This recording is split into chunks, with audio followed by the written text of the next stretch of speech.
expansion. We're going to go over the umbrella analogy for global expansion. So this is a picture here of one vertebrae with scoliosis. Okay, so this is going to be the back of you, and then this over here is inside your rib cage, the front of you. So we'll put front, where all of your organs, your lungs, and your heart sit. Okay, it's just so you're oriented. All right, so this is one vertebrae with scoliosis and one rib that attaches on each side to that vertebrae. And as you can see, this vertebrae in scoliosis is rotated this way. And what happens when that vertebrae rotates is the rib cage also rotates with it. And you can see this rib pushing out towards your back. And that's what causes a rib prominence or a rib hump. So a lot of people think because of scoliosis, my shoulder blade sticks out on my back if you have a thoracic curve. And yes, your shoulder blade does stick out, but it's not the shoulder blade's fault. It's actually the ribs that sit underneath the shoulder blade that are then pushing the shoulder blade outward. So it's the ribs pushing towards the back that we need to address, not the shoulder blade itself. So sometimes people go to the physical therapist, a general ortho one for scoliosis, and they notice that you have a rib prominence or a rib hump and that your shoulder blade is winged, pushing out in the back, and they just have you hammer out shoulder blade strengthening exercises and nothing improved. And that's because you have the ribs underneath that are blocking that shoulder blade. So we need to address the rib cage first and foremost. And this can also happen in the lumbar. You may have a thoracic prominence or a lumbar prominence where the rib cage is pushed out towards the back. So in the chat, I want you to comment thoracic if you have a thoracic prominence or lumbar if you have a lumbar prominence. And you might have both. If you have an S-shaped curve, you probably have both as well. Michelle says she has both, Kathy has both, Lisa has a thoracic prominence. Good, thank you for sharing. It looks like a lot of thoracic prominences and a lot of both. Okay, so how do we incorporate expansion to this diagram? So what we're gonna do, kind of like I showed you in that demonstration with my bendy stick. So this is gonna be your convex side. This is gonna be your concave side. So what we're gonna do is try to open up this concave side more. And by doing that, we're gonna try to push the rib cage this way. So you're gonna expand over here on the concave side, and you can see if you're trying to expand this side of the rib, how we're gonna push it the opposite way. So actually, by performing expansion breathing, you're gonna be helping to de-rotate the spine, kind of like a clock, okay? Your spine is rotated one direction. We're using how the rib cage moves to de-rotate that spine. We call it the umbrella analogy for global expansion. And that's what I'm gonna teach you right now. And I want you to do this with me. We're gonna learn the expansion breathing technique together. This is the one thing I want you to walk away from today's webinar with, and you can hit the ground running doing this every single day to help with your scoliosis. You're gonna need your chair, and you're gonna sit with your feet flat on the ground. And first, we're gonna elongate, okay? So my feet are being pushed into the ground, push your heels into the ground. And then think about elongating. So elongating, imagine as if somebody pulls one hair on top of your head straight upward. Once you do that, you should feel like you're just getting taller and you're getting into a better posture. Good, so that's elongating using our own musculature called auto elongation. Okay, so now I want you to put your hands on your rib cage as you stay in that elongated position. And we're gonna take 2 long breaths. You're gonna breathe in through your nose and out through your mouth. And I want you to pay attention to what your hands and your rib cage are doing. So let's do this together. Ready? 2 breaths. In through your nose, out through your mouth nice and long. One more, in through your nose, and out through your mouth. Okay, so that's normal breathing, right? And what we notice is as you inhale and breathe in through your nose, you see the rib cage go outwards and expand. As you exhale, you see it collapse back down and go back down and get smaller and contract. What we want to do with Schroth Method breathing is you're going to breathe in, let that rib cage expand, but as you exhale, you're going to keep that expansion, keep your rib cage big and wide without letting it collapse back down as you exhale. So we're going to do a few breaths like that. Okay, so elongate, head up towards the ceiling, feet down, hands on your rib cage. Same thing, nice and slow breath in through your nose, expand the ribs. Breathe out, keep your expansion. Don't let the rib cage go back down until the end of the breath, and you relax. So what you should feel is pressure in tension, pushing those ribs out in 360 degrees, okay, all the way around. So let's do 2 more breaths like that. In through your nose, expand the ribs. Breathe out nice and long. Keep it big and wide. Relax.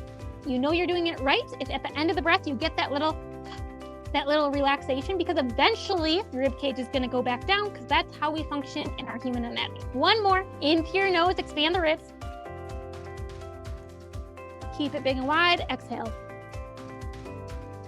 Pressure and tension building.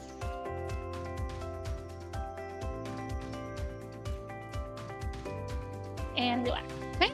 So that should take a lot of hard work and focus, because basically you're telling your muscles of your rib cage, all your little intercostal muscles that sit in between the ribs, to contract to help you keep that expansion wide. And then you're using your lung to build that pressure and push the rib cage outward. So essentially we're doing diaphragmatic breathing, but we're doing expansion breathing along with it. If you are able to feel your rib cage expand, put the word expand in the chat. That is your first exercise to start with, is learn this expansion breathing. We only did a few breaths together today. What I want you to do at home is 4 sets of 5 breaths throughout the day. So that's 20 breaths spread throughout the day. Maybe you do 5 in the morning when you wake up, 5 at lunch, 5 after dinner, 5 before bed. 20 breaths focusing on expanding, not letting your rib cage collapse and go back down. That is going to help with the rotation in our spine. No other exercise addresses rotation specifically and treats scoliosis from the inside out using our muscles. This is not a passive modality, it's active, meaning our muscles are actively contracting to help our scoliosis. So yeah, expansion is helping to de-rotate our spine, or create the forces in order to de-rotate in adults. The other cool thing about expansion breathing, we're using your diaphragm. And this is why expansion breathing can also be really good for pain with scoliosis. The diaphragm is a muscle in the body, just like your bicep muscle or your hamstring muscle, and it contracts and relaxes. And the diaphragm, just like those other muscles, has ligaments and tendons that kind of come off of that diaphragm and connect to your bone. So your bicep has the muscle belly of the bicep, and then it has a tendon that comes and connects to the front of your shoulder bone. Just like that, your diaphragm has tendons that come off and ligaments that come off of the muscle belly of the diaphragm. And those tendons actually connect to your L4 and your L5 vertebrae. So by working that muscle with breathing during expansion breathing, it can be really, really good for pain that may be caused by that specific segment of L4, L5, or any general low back pain as well. That's your first exercise to do at home. And I can see you all are commenting expand, which is great. That means that you guys are ready to go in implementing this. Okay, so why do I call it the umbrella breathing technique? Basically, same thing like I showed you, but if you think about your hands as an umbrella, okay, so you breathe in, the umbrella opens. As you exhale, you keep the umbrella open. When you run out of breath, get the end of the breath cycle, you close the umbrella up. Breathe in, open the umbrella, breathe out, keep the umbrella open until you run out of breath, then close it back up. That's a way of thinking about it, as opening and closing an umbrella. So it's the umbrella technique, expansion breathing. By performing expansion and elongation, these are some of the results that I've gotten with some of my clients, okay? So over here, I have a client who had scoliosis, and she was having difficulty breathing and COPD because of her curve and the way that her rib cage was shaped due to the rotation in her spine. And this is what she said. It definitely helped increase my lung function. I have COPD, and I was about 50% lung function. After having a lung function test the other day, I was 67% and 74% after Ventolin. I'm pretty sure the expansion breathing has helped. Smiley face. Yes, definitely. That client, just by getting your diaphragm to work and get the rib cage moving, it will definitely help with breathing issues that are associated with scoliosis. This next client here said, I feel like I'm taking deeper breaths and haven't had sharp pain in 2 weeks. Awesome. That client of mine was having sharp pain with sitting prolonged periods of time, where,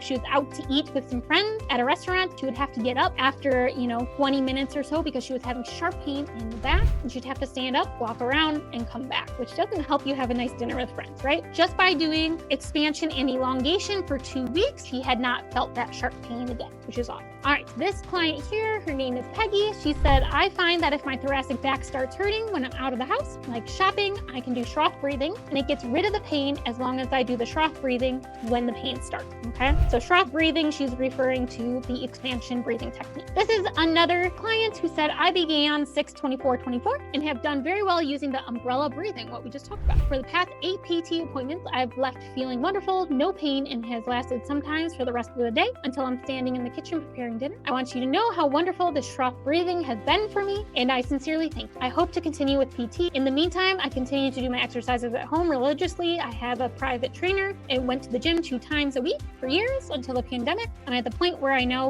want to get back to strengthening my muscles. I have a complete gym machine in the house for upper and lower body, okay? She implemented umbrella breathing, had no pain for most of the day, and now she's getting back to her normal gym workouts, which she wasn't able to do because of pain and scoliosis, okay? So testaments to what expansion breathing and elongation, implementing those can do in itself just by implementing those 2 things, okay? So simpler than you think.